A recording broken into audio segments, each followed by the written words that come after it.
Selalu saya berjumpa dengan Nabi Muhammad.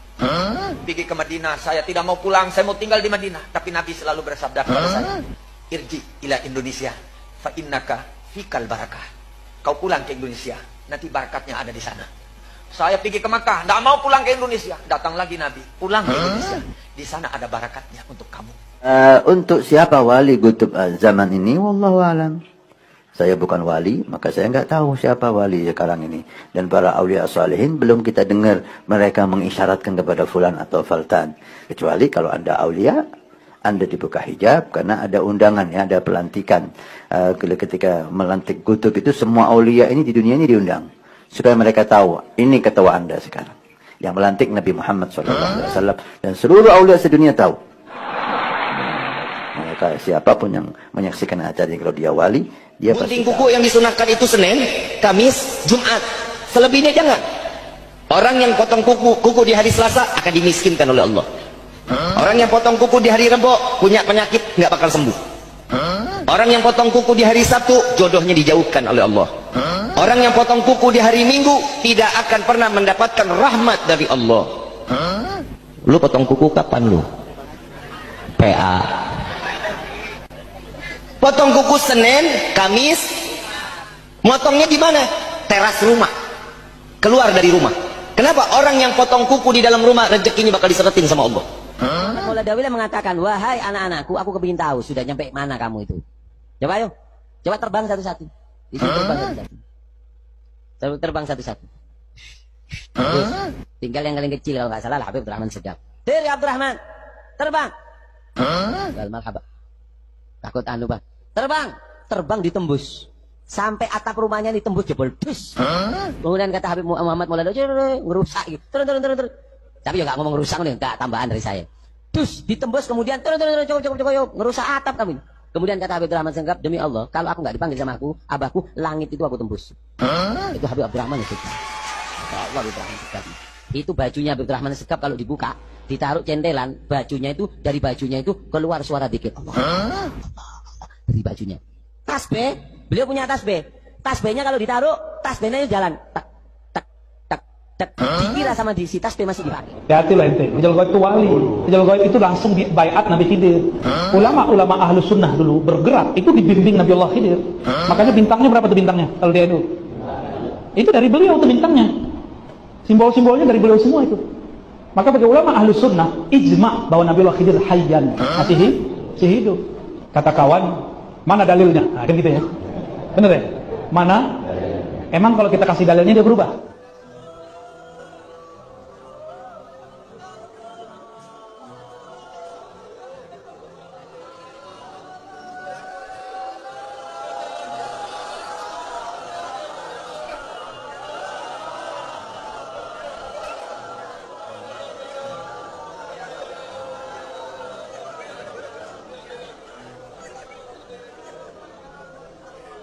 حسن مني أن أمسك عنة الكلام في هذا المقام وأقرأ السلام على سيد الأنام.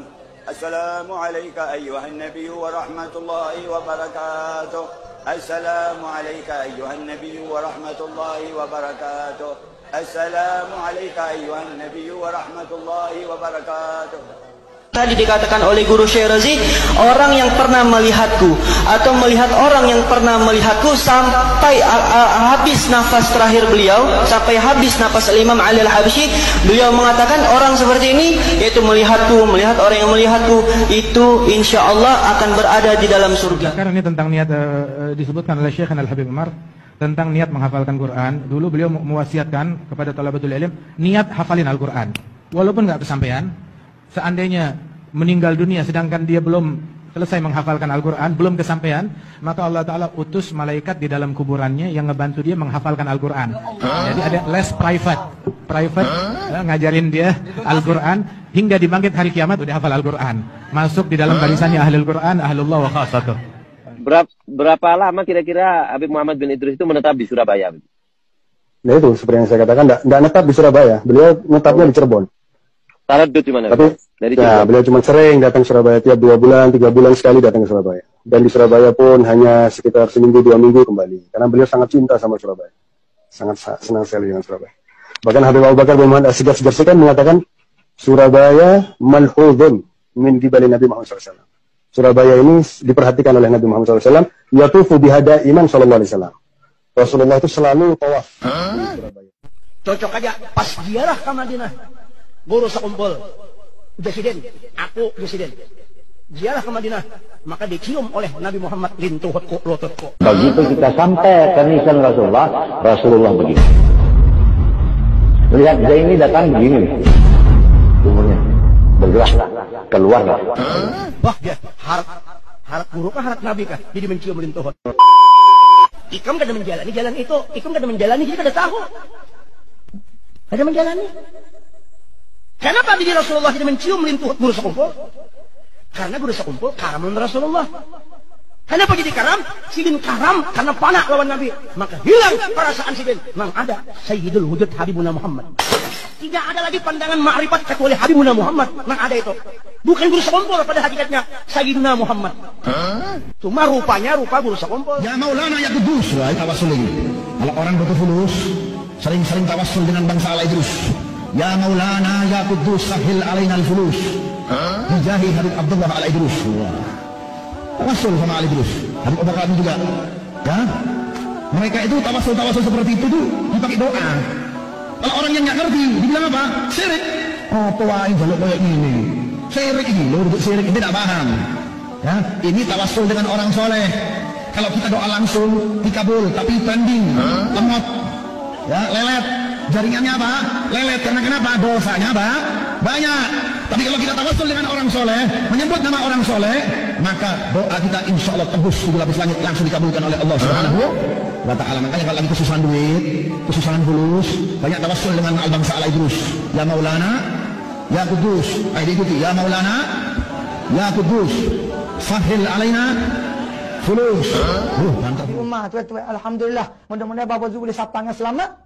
Dah, sehingga ulama tarim kata orang boleh sapa tarim ni wali tuan-tuan. Wali. Sehingga disebut oleh ulama tarim ta'addab bi tarim walau bi kalbi tarim, auliya min auliyaillah. Beradablah kamu dengan anjing di kota tarim. Karena anjing itu adalah wali daripada para wali Allah Taala. Kalau anjing pun wali bagaimana orang tuan-tuan.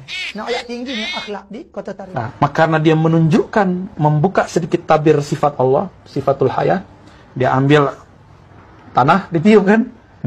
Karena dia sudah jadi hayatnya Allah. Jadi hayatnya Isa itu hayatullah.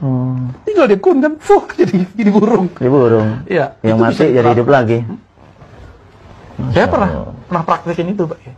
Ada kucing mau mati, udah sakarat, begitu begini. Saya bilang, ya Allah, kalau Nabi Isa bisa digituin, masa umat Nabi Muhammad gak bisa? Saya ngerti metodologinya ya Allah, tapi saya nggak tahu prakteknya. Sekarang saya mau coba. Hidup Pak langsung. Tapi nggak berani lagi, bis itu ketakutan saya bis itu. Takut soal adab, takut disembah semua orang gitu. Wajar kemudian Nabi Isa itu disembah, itu wajar. Karena yang kelihatan oleh mereka bukan Isa. Jadi kalau orang tuh nyembah Nabi Isa yang kelihatan sifat Allah, dia muwahhid. Dia dihisapnya aman. Dulu Mekah, Ka'bah itu, Mekah itu ulamanya penuh dengan orang Indonesia. Jangan remeh Kiai Indonesia. Ulama Indonesia dulu tuh mulai dari Syekh Yasin Al-Fadani, wong Padang. Al-Fadani itu Padang. Gelarnya Musnidul Alam, yang pegang sanad hadis seluruh dunia. Wong sak dunia itu takon hadis minta sanadnya kepada beliau. Termasuk Syekh Muhammad bin Alwi Al-Maliki ngambil hadis dari beliau, termasuk guru saya Habib Umar ngambil hadis dari beliau. Wong Indonesia, wong Padang. Kemuliaannya Imam Syekh Abu Bakar bin Salim, orang yang hidup di zamannya semua dosanya diampuni oleh Allah. Indah. Kita nggak hidup di zaman Syekh Abu Bakar bin Salim, tapi mudah-mudahan berharap kita memperingati haulnya, kita juga dosa kita diampuni oleh Allah Subhanahu wa Ta'ala. Bahkan sampai disebutkan yang hidup di zaman Syekh Abu Bakar bin Salim tidak akan dihisab oleh Allah Subhanahu wa Ta'ala. Kalau dulu Imam Ahmad Rifai ketika dia ziarah ke makam Rasulullah sallallahu alaihi wasallam disaksikan dengan 12.000 orang rombongan beliau, lantas di hadapan pusara Nabi Muhammad dia berkata, saya jauh di kampung saya, tiap hari saya hanya mengirim ruh cinta saya kepada engkau, mencium tanah ini. Sekarang jasad sudah hadir, berjumpa dengan jasad, ulurkan tanganmu agar bisa aku cium langsung. Maka itu 12.000 orang menyaksikan tangan keluar dari kuburannya Rasulullah dicium oleh Imam Ahmad Rifai radhiyallahu anhu arbah, dengan disaksikan 12.000 orang yang hadir radhiyallahu anhum ajma'in. Mereka antara mereka dengan Rasulullah nggak ada hijab. Jadi jangan tertipu dengan hal-hal yang seperti ini, berbahaya. Secara individu saya berbicara. Saya tidak bicara masalah kelompok, secara individu saya mengatakan hati-hati teman-teman dengan godaan syaitan yang seperti ini, sehingga akhirnya menyesatkan kita dari jalan Allah.